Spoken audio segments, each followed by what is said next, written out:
आ रही है तो तुरंत कहने लगी, अरे मैं कृष्ण से मिलने जा रही हूँ। पति ने पकड़ करके उसको बंद कर दिया। बहुत कृष्ण के पास जाती है, रात्रि के 12 बज रहे हैं, चल अंदर घर में, और ले जाकर के महाराज एक कक्ष में बंद कर दिया, ताला डाल दिया। पर गोपी कोई साधारण स्त्री नहीं थी, पूर्व जन्म की कोई ऋषि थी। तुरंत उसने सोचा कि अरे मैं स्त्री रूप में क्यों आया, क्योंकि मुझे गोविंद से स्नेह था, उनसे स्नेह करने के लिए, प्यार करने के लिए, और ये मेरा पति मुझे जाने नहीं देता। अरे इसको शरीर से ही तो प्रेम है, जितने भी नाते हैं सब शरीर के ही तो हैं। तो तुरंत गोपी ने अपना शरीर त्याग दिया और महाराज उसकी आत्मा जो गोपियां जा रही थी उन सबसे पहले जाकर के पहुंच गई, क्योंकि ये गोपी कोई साधारण गोपी नहीं है, वेद की ऋचाएं हैं, दंडकारण्य के ऋषि हैं, बड़े बड़े संत हैं। तब वो महाराज में प्रवेश करते हैं। तो वही गोपियां महाराज आज जा रही हैं।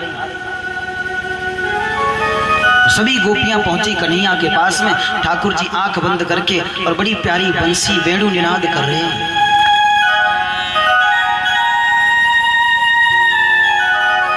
और जैसे ही गोपियां पहुंची, ठाकुर ने थोड़ा सा बंसी को विश्राम दिया, और जैसे ही विश्राम दिया तो समस्त गोपियां आंख बंद करके बड़े प्यार से चारों तरफ से कन्हैया को घेर करके बैठी हुई बंसी को सुन रही हैं। कन्हैया ने एक क्षण के लिए बंसी को बंद किया। गोपियां कहने लगी, कन्हैया बजाओ ना, क्यों बंद करते हो? तो तुरंत कन्हैया बोले, अरे इतनी रात्रि को तुम सब काय को आई? पहले तो स्वागत किया, बोले आओ गोपियों आपका स्वागत है। स्वागतम वो महाभाग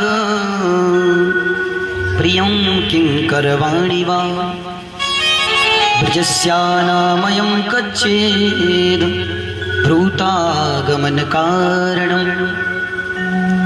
पहले क्या कह रहे हैं? स्वागतम वो महाभाग, अरे भगवान गोपियों आओ आओ आपका स्वागत है। और पीछे से एक शब्द जोड़ दिया, क्या? किम करवाणी वा, काय को आई हो यहाँ?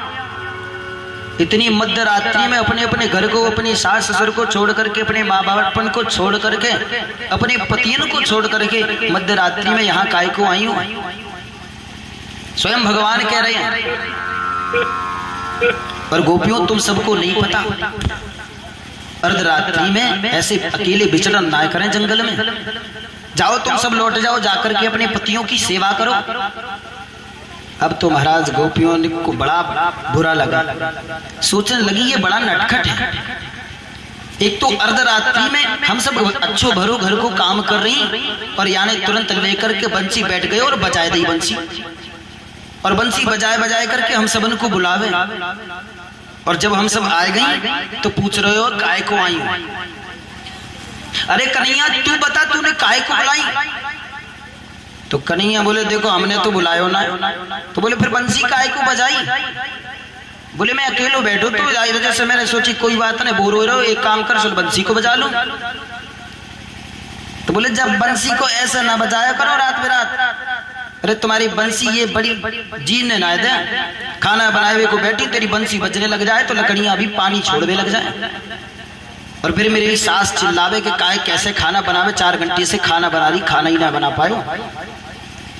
तो या बंसी को जब कबू बंद कर लियो करो। तो कन्हैया बोले मेरा तो मन हो रहा था, अकेले बैठे थे तो लाओ मैंने सोची कि चलो बंसी बजा लो, लेकिन तुम सब काय को आई अर्धरात्रि में, ये तो बताओ। अब कन्हैया ने जब ऐसा कहा तो बड़ा बुरा लग रहा है। कुछ गोपियां तो महाराज रोने लग गई। अब कोई प्रेमी अपनी प्रेमिका से पूछे कि भाई तुम क्यों आई हो, तो उसके पास क्या जवाब होगा? अब ये गोपियां तो इतना स्नेह करती हैं कि महाराज सब कुछ छोड़ करके चली हैं, लेकिन कन्हैया फिर भी कह रहे हैं कि घर लौट जाओ, अकेले ऐसे नहीं आना चाहिए, आप सबके पति हैं, जाओ। सबसे बड़ा धर्म है पति की सेवा करना। स्त्रियों के लिए, महिलाओं के लिए सबसे बड़ी सेवा है पति की सेवा करना। तो गोपियां बोली महाराज आप तो परब्रह्म परमेश्वर हो। बोले देखो स्त्री के लिए सबसे बड़ा परमेश्वर उसका पति ही होता है। अगर पति संतुष्ट नहीं है तो महाराज कितना भी ब्रह्मा विष्णु का पूजा कर लो कोई फायदा नहीं। स्त्री का सबसे बड़ा भगवान होता है उसका पति। वो अगर प्रसन्न है तो समझ लो आपके ऊपर ब्रह्मा विष्णु महेश सबकी कृपा है। और वो अगर रुष्ट है तो आप कितना भी जा के मंदिर में पूजा करो, कोई मतलब नहीं। प्रेम से बोलो राधे राधे। तो कन्हैया ने ऐसे समझायो और कहने लगे देखो गोपियों, तुम सब पतिव्रत धर्म की जो पतिव्रता स्त्री हो ना, बाकी महिमा ना जानो। अरे पतिव्रता धर्म में तो इतनी शक्ति है कि साक्षात नारायण को भी प्रकट कर सकती है वो पतिव्रता स्त्री। इसलिए तुम सब जाओ अपने अपने घर में पतियन की सेवा करो। तो फिर महाराज गोपियों ने कहा अच्छा कन्हैया एक मैं दृष्टांत बता रही हूं, वाको जवाब दो। तो कन्हैया बड़े मुस्कुराए, बोले सोचने लगे कि आज मैं सबन को सुना तो, लेकिन आज तो ये मुझे ही सुनाए रही हूं। अच्छा चलो कोई बात नहीं, मैं भी सुनूंगा, सुनाओ। तो फिर गोपियों ने कहा कि देखो एक कन्हैया एक बार एक स्त्री थी और वो अपने पति से बड़ा स्नेह करती, प्यार करती, और यहाँ तक कि वो जब कहीं बाहर जाता तो रोने लग जाती फूट फूट कर। एक दिन की बात, वाकई पति परदेश जाए लग गए, धनोपार्जन के लिए परदेश जाने लग गए। तो उसी समय पत्नी रोने लगी कि महाराज आपके बिना कैसे रहेंगे, हमारे तो सर्वस्व आप ही हो। और पतिव्रता स्त्री थी, बड़ी सेवा करती थी अपने पति की। तो पति ने कहा कि एक काम करो।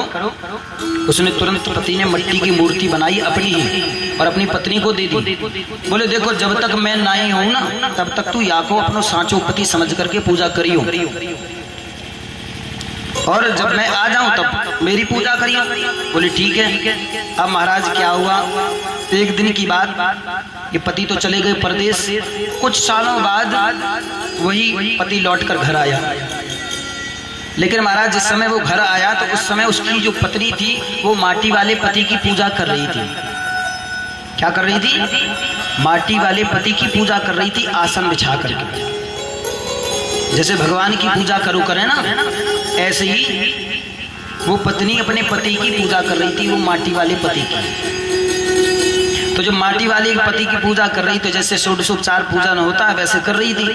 तो उसी समय वहां के असली वाले पति आ गए और असली वाले पति ने दरवाजा खड़बड़ायो, अरे दरवाजा खोल, में आ गए। तो कन्हैया ये बताओ कि अब वह पत्नी को कहा धर्म है, वह पत्नी को माटी वाले पति की पूजा करना चाहिए कि असली वाले पति की जो बाहर खड़े हुए वह को दरवाजा खोलना चाहिए। अगर आसन से उठ रही है तो भी वह को पतिव्रत धर्म नष्ट है जाएगा, क्योंकि पूजा कर रही है माटी वाले पति की। और पूजा में विधान है, एक बार संकल्प लेकर बैठ गए तो उठना नहीं चाहिए। तो कन्हैया तू बता, या स्त्री को पहले तो दरवाजा खोलना चाहिए या फिर पूजा वाले पति की पूजा करके तब दरवाजा खोलना चाहिए? तो कन्हैया बोले यहाँ में कोई पूछने वाली बात है? अरे सीधी सीधी बात, जब असली पति आए गए हो तो फिर माटी वाले पति की कहा जरूरत? अरे वाकू तो माटी वाले पति को छोड़ करके दरवाजा खोलना चाहिए और असली पति को लेकर के बिठा करके उसकी बची कुची पूजा करनी चाहिए। तो जैसे ही इतना कहा तो गोपियां सब ठठाका मार कर हंसने लगी, बोले बस बस कन्हैया है गयो निर्णय है गयो। अब तो जैसे इतना कहो तो कन्हैया बोले कहा है गयो, काय को ऐसे चिल्ला रही हो, काय को हंस रही हो? तो गोपियां बोली महाराज आपने स्वयं निर्णय कर दिया। बोले हमने कहा निर्णय कर दियो, हमने कौन सा समझौता तुम्हारा कर दियो? बोले महाराज आपने ही कही ना माटी वाले पति की सेवा नहीं करके वह को असली पति की पूजा करनी चाहिए। तो हे गोविंद, आप जिन पतियन की ओर भेज रहे हो ना ये सब माटी के बने हुए। अरे ये तो एक ना माटी का पुतला है और माटी में मिल ही जाएगा। लेकिन महाराज सबके सांचे पति तो आप ही हो, ये क्यों भूल जाते हो? सबके सांचे पति तो आप ही हो।